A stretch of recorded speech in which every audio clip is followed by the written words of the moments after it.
Olá pessoal, tudo bom? Vamos lá? Vamos fazer a nossa revisãozinha? Bom, a revisão hoje é justamente sobre os verbos modais, né? A gente falou um pouco sobre os verbos modais há algum tempo atrás, certo? E agora então a gente precisa fazer uma revisãozinha, tá? Então senta aí na cadeira, se acomoda, pega aí o lápis, caneta, borracha e o caderno, tá? E vamos fazer as anotações, certo? Então fica à vontade em pausar o vídeo, depois voltar um pouquinho, de repente um assunto que você não entendeu direitinho, tá bom? Então vamos lá. Então vamos pegar a nossa apresentaçãozinha. Vamos dar uma observada ali então, tá? Primeiramente, o que é exatamente um verbo modal, né? É uma coisa que a gente precisa de repente até descobrir o que é isso, né? Para que serve o verbo modal, tá? Os verbos modais são verbos que a gente, né, na verdade não estão como o verbo principal dentro da oração.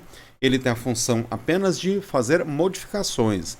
Daí vem então a palavra modal, né? Modular, ele vai fazer uma modificação dentro da oração, certo? Mantendo o significado principal da oração, certo? Então ele está junto com outro verbo, certo? E ele fica associado para promover ali uma mudança, certo? Os verbos modais então são palavras que acompanham os verbos principais da frase para expressar algum sentido específico, né? Os modal verbs acrescentam uma segunda ideia que pode ser de possibilidade, pode ser de habilidade, pode ser de uma obrigação ou ainda uma permissão, certo? Os principais verbos, que é o que a gente vai ver aqui, são will, would, should, can, could, may, might, shall e must. Esses são o que a gente vai dar uma olhada agora, certo? Então vamos começar, claro, com o mais famoso, né? Que é justamente o verbo will. O verbo modal will, ele é o que a gente chama então da partícula do futuro. Ou seja, você vai pegar um verbo, aliás, você vai pegar uma frase, certo? E a partir do instante que você coloca o will no meio, você pega aquela frase ali que antes estava no presente, vai acabar colocando ela no futuro. Dá uma olhadinha no exemplo que eu coloco aí, tá? I will do it, né? Eu vou fazer isso. Se não tivesse ali will, I do it. Então a tradução seria eu faço isso, certo? Então como eu coloquei will, a frase, eu passei a frase então para o futuro. Então ficou eu vou fazer isso, tá? O segundo exemplo, você pode observar ali, I will go to school. Eu irei para a escola. Se eu tiro o will, a frase fica no presente. Se eu volto a colocar o will, a frase volta a ficar no futuro, certo? Então esse aí é o nosso will, né? O verbo modal will. Depois nós temos ali o would, certo? O would, ele também é um verbo modal muito utilizado aqui, certo? Na língua inglesa. Mostra a possibilidade de alguém, né, de ser feito, normalmente associado a uma condição, certo? Que na língua portuguesa a gente vai usar o se, mas no inglês a gente usa a palavrinha if. Dá uma olhada no exemplo aí que eu coloquei para vocês. I would do it if I had time to do. Então a melhor tradução, né, com o would no meio ali, é claro, ficaria eu faria. Você observou aí o tempo verbal na língua portuguesa? Eu faria. Então eu não vou fazer mais. Eu perdi a possibilidade, ou ainda eu não tenho condições, alguma coisa me impede. Então eu faria isso se eu tivesse tempo. Nesse caso, nós temos o se, que é a partícula na língua portuguesa, né, condicional, certo? Na língua inglesa a gente vai encontrar ali o if, certo? Então I would do it, então eu faria isso if I had time to do. Se eu tivesse tempo para isso, se eu tivesse tempo para fazer, certo? Um segundo exemplo, você já pode observar que a gente fez uma inversão ali, mas nada muda no seu significado. If I was you, se eu fosse você, né? Então novamente nós temos ali a partícula if, né? Que é justamente a partícula da condicional. I would stop smoking. Eu pararia de fumar. Então se eu fosse você, certo? É uma condicional. Se eu fosse você, eu pararia de fumar. Então nós temos aí uma condição. Claro que nesse caso aí a gente pode observar que até tem um tom assim meio de conselho, né, de aviso, né, e assim vai. Mas nesse caso aí nós temos o would, que ele estabelece então essa situação. Como eu não sou você, eu não paro, não tenho como parar de fumar, só se eu fosse você, tá?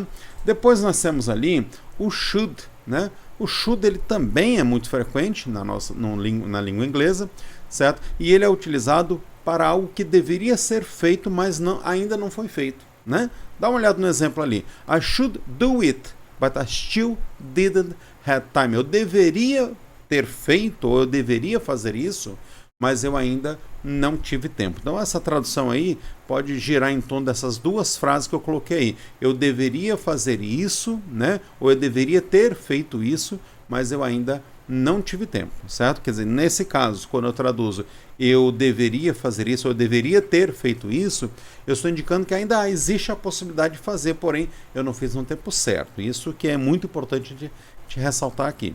O segundo exemplo que você pode observar ali, ó, I should stop smoking. Aí é um conselho, né? Você pode observar que quando eu for fazer a tradução, aliás, que já está na tela, tá? Você deveria parar de fumar. É um conselho, então. Eu estou te dando um aviso. Eu sou muito seu amigo, então, na minha opinião, né? You should stop smoking. Você deveria parar de fumar, tá certo? Então, nesse caso, o should, ele vai dar essa ideia de aviso, né? Vai dar a ideia de uma recomendação, tá certo? Na atitude da pessoa, tá? Depois nós temos ali o can, o verbo modal can, ele vai ter a ideia de possibilidade, né? Quando na oração, né, que está na afirmativa, ele vai dar a ideia de possibilidade, né, de habilidade também, né? Quando eu estiver na interrogativa, é um pedido de permissão, certo? É um pedido de permissão, tá? E também poderia, além de ser uma possibilidade, eu também posso dar ordens utilizando o can. Então, eu posso estabelecer uma ordem usando o can. Dá uma olhada no exemplo, você já vai entender, tá? Então, no primeiro ali, I can do it today. Eu posso fazer isso hoje. Quer dizer, eu tenho a possibilidade, eu tenho um tempo, eu tenho disponibilidade, eu tenho a habilidade para fazer, né? Então, nesse caso, ele vai indicar uma possibilidade, certo? Ou indicar uma possibilidade, uma habilidade, assim vai, tá? O segundo exemplo, I can stop smoking if I wish. Tá? Também indica uma possibilidade. Eu posso parar de fumar se eu desejar, né? Se não parei até agora, é porque não quis, né? Então, eu posso parar de fumar se eu quiser. Eu estou demonstrando claramente uma habilidade que eu tenho, né? Não fiz porque eu não quis, né? Não foi porque eu não pude, certo? Terceiro exemplo, I can go away. Né? Eu posso ir embora, eu estou indicando, eu posso ir embora. Na hora que eu quiser, eu vou embora. Não fui embora até porque não quis, né? Então, I can go away, eu posso ir embora. Não é um pedido de permissão, mas eu estou afirmando que eu posso ir embora a hora que eu quiser. Estou dizendo que eu posso ir embora. Eu que desejo, eu que defino isso. Tá? Agora, você pode observar que o quarto exemplo aqui, ele coloca a mesma frase, porém ele coloca na interrogativa. Claro que nós temos a inversão ali, né, do verbo. Nesse caso aí, nós colocamos o verbo no início da oração para indicar essa pergunta, né? Mas aí a frase é a mesma, tá? E aí a pergunta é o seguinte, can I go away? Agora, nesse caso aqui, já não é uma indicativa de possibilidade, mas é um pedido de permissão. Eu posso ir embora, né? Quer dizer, eu já posso, eu já estou liberado, eu posso ir embora. Então, nesse caso, é um pedido de permissão, tá? Agora, dá uma olhadinha no último exemplo ali. Ali já é uma ordem. Alan, can you close the door? A tradução seria, Alan, você pode fechar a porta?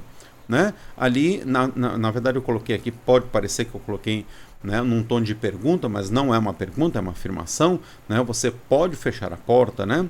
Tá? Ou se eu colocar na forma interrogativa, também pode dar esse tom de qualquer forma. Nas duas situações, é uma situação onde eu estou pedindo, solicitando ou mandando alguém. Mesmo num tom de pergunta, ainda assim é uma ordem. Se eu não colocar um tom de pergunta, ele continua sendo uma ordem também, tá certo? Então você pode decidir se você vai colocar aí. Tá? Nesse caso aí está em tom de pergunta, você pode observar até que o can está iniciando a oração. Então, claro que é uma pergunta aí, certo? Bom, depois o próximo ali é o could, né? Deixa eu tirar um pouquinho só aqui do meio. Pronto, aqui ficou mais fácil, né? Então, o could é como o can, mas com uma possibilidade mais associada a uma condição, né? Então, você vai ver aqui que na língua inglesa nós temos até níveis de formalidades mais suaves, né? Mais gradativos que o português. Certo? Então, nessa situação, você vai observar que nós temos uma pequena... Até complica um pouco a nossa tradução, mas é possível sim, certo? Então, o could é como um can, mas com a possibilidade normal associada a uma condição. Então, I could do it today. I could do it today, but I forgot. Eu poderia ter feito isso hoje, mas eu esqueci, né? Então ele estabeleceu ali uma condição, nesse caso eu esqueci, né? Tá? É justamente o fato de eu não ter feito isso hoje. Eu esqueci, certo? A segunda oração, Alan, could you close the door? Nesse caso aqui, nós temos um atenuante na ordem com relação à frase anterior. Você lembra da frase anterior, onde tem o can, né? Aqui eu coloquei o could. O can é uma ordem um pouco mais direta, um pouco mais impositiva. Aqui já é uma ordem mais suave. Eu vou utilizar aqui a palavra elegante para que você entenda no sentido de formalidade, né? Ou menos agressiva, certo? Então eu vou voltar a usar a palavra elegante para você entender dessa forma, tá? Então nesse caso aqui é uma ordem mais elegante, né? É uma ordem mais formal, é uma ordem mais suave, né? Porque há uma diferença entre eu falar, Alan, você pode fechar a porta, né? É uma ordem direta. Agora aqui a tradução seria, Alan, você poderia fechar a porta? Você percebe aí que nós temos uma diferença bastante clara de formalidade ou de elegância, vamos colocar assim, né? Com certeza, né? Há uma diferença de elegância, tá? Vamos lá então para a próxima. A próxima é o may. O may ele vai acrescentar um nível de elegância muito mais forte do que o anterior, né? Ele é como se você colocasse na língua portuguesa o verbo no futuro do pretérito, certo? Que ele fica aquela terminação mais elegante, tá? Então o may tem uns sentidos de algo que pode ser feito e de dar permissão para algo que seja feito ou ainda uma sugestão para que se faça algo. Então não é uma ordem mais, mas sim uma sugestão, né? Então olha só o exemplo ali. I may do it today, né? Eu deveria ter feito isso hoje, né? Com aquela vibe de talvez eu faça isso hoje ainda. Há uma possibilidade, certo? O segundo exemplo, ele é um pouco mais esclarecedor. Olha só, you may do it today. Você poderia fazer isso hoje. Olha só, você poderia ter feito, né? Você poderia fazer isso hoje. Não poderia ter feito, não porque não está no passado, mas você poderia fazer isso hoje, certo? Então ele dá um tom mais elegante à frase. É uma ordem, mas é uma ordem assim mais tranquila, onde você não está abusando muito da boa vontade da pessoa, certo? É mais ou menos essa ideia. O might, né? O might é o passado de may, né? Por isso carrega o mesmo significado de possibilidade, mas pode ser passado, trazendo um sentido de menos probabilidade, né? Expressa uma oportunidade perdida de ter feito algo. Olha o exemplo ali. I might do it today. I'm waiting to have time for it. Eu deveria fazer isso hoje, né? E estou esperando ter tempo para isso, tá? Então é um nível muito maior, mais forte de elegância, certo? Muito bem, o shall. O shall é interessantíssimo, porque o shall, vou até tirar um pouquinho aqui, porque tá bem no meio ali, tá? Então o shall, ele é muito mais elegante, sem dúvida nenhuma, né? Tá? Mas olha só, o shall é usado para mostrar algo que pode acontecer. Também pode indicar essa possibilidade. Uma possibilidade remota de alguma coisa acontecer, né? Então, shall it rain, por exemplo, né? Então, possivelmente chova, né? Tá? Pode indicar isso. Ou também pode indicar um pedido de permissão. Vamos dar uma olhada no exemplo que você vai ver ali. Então, I shall do it when my mother arrives. Eu deveria fazer isso quando minha mãe chegar. Então, indica aí justamente essa condição também. Ó. Quando minha mãe chegar, né, eu deverei já ter feito isso aqui, ó, lavar louça, seja o que for, né? Aí ele coloca ali uma observação que eu queria que você visse, tá? Que o termo também é usado como um pedido de permissão, né? Para saber se a outra pessoa quer que você faça algo, né? Um exemplo famoso, até eu coloquei aqui o título do filme Dança Comigo, né? Um filme um pouco mais antigo aí, talvez da década de 90, não me lembro agora, tá? Que muitos de vocês talvez não conheçam, tá? Mas se você pesquisar na internet você vai ver. Mas nesse caso aí o exemplo é bastante interessante porque a tradução para o Brasil seria Dança Comigo, tá? Mas o nome do filme é Shall We Dance, né? Mas o Shall We Dance é uma tradução um pouco melhor do que essa, Dança Comigo, né? Você poderia dançar comigo, é um pedido mais formal, é um pedido mais elegante, né? Então é dessa forma que a coisa funciona nesse caso do shall, né? Tá? Aí depois nós temos aqui o must, né? O must, ele é uma coisa bem bacana, tá? Por quê, professor? Por que o must é uma coisa bem bacana? Porque o must, ele indica uma obrigação de fazer alguma coisa. Toda vez que ele está dentro de uma oração, ele vai indicar ou a obrigação de fazer algo, ou ainda a certeza de que algo realmente será feito. Olha o exemplo ali. I must do it. Eu tenho que fazer isto, né? Indica-se uma necessidade, não uma obrigação. É como se fosse o have to dentro do inglês também. Para quem já conhece o have to, ele tem o mesmo sentido aí também. Inclusive o have to, ele é muito mais usual do que o must, embora o must não foi abandonado, né? Tá? Então uma associação a ser feita com as peças must have, né? No modo que essas peças, né? Que uma pessoa tem que ter, né? Tem que fazer algo. You must stop smoking, nesse caso. Não é mais uma recomendação, não é mais um aviso, não é mais um conselho. É uma obrigação que eu estou colocando para você, tá? You must stop smoking significa que você tem que parar de fumar, né? Senão terão consequências gravíssimas aí para você. Certo? Aí eu coloco aqui outro exemplo aqui para você dar uma olhada, tá? Por exemplo, assim, you should, com o should, né? Veja a diferença de elegância entre o should e o must. Enquanto o should, ele seria exatamente um conselho, tá? E o must, ele já é uma obrigação. Olha só, you should stop smoking, é um conselho. Você deveria parar de fumar. Já se eu substituir o should por must, fica you must stop smoking, né? Nesse caso, é uma obrigação mesmo. Você tem que parar de fumar, senão consequências graves irão acontecer. Agora chegou o horário de você tirar um print nessa tela aqui, porque nessa telinha aqui ele traz um resumo, né, dos principais verbos modais, que é para você guardar aí, para você dar uma olhadinha, né, quando você aproximar um pouco mais próximo aí da prova, você vai poder fazer uma consulta. Vou tirar um pouquinho a câmera, você pode tirar um print aí. Então tira aí um print, aí, vamos lá. 1, 2, 3 e pronto, muito bem. Beleza, então, né? Então, eu espero que você tenha tirado um print, tá? E aí, a dúvida que eu tenho para fazer agora, que eu tenho, né? É saber se você tem alguma dúvida. Ou seja, have you any question? Ou seja, você tem alguma dúvida?